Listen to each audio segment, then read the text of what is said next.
Euskaraldiak proposatzen dizuna hau da. Lehen hitza euskaraz.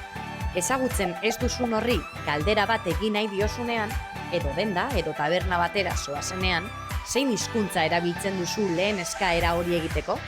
Pentsatu gabe egiten dugunean, askotan, erderara jotzen dugu.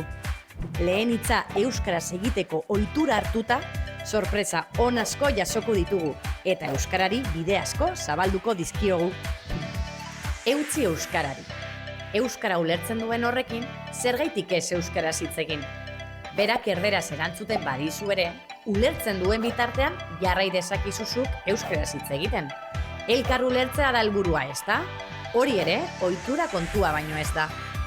Beraz, esaiozu euskaraz ulertzen duen lagun horri, euskaraldiak irauten duen 11 egun horietan behintzat, zuk euskaraz egingo diozula. Azken batean, euskara ulertzen duen guztiekin euskaraz egitea proposatzen dizu euskaraldiak.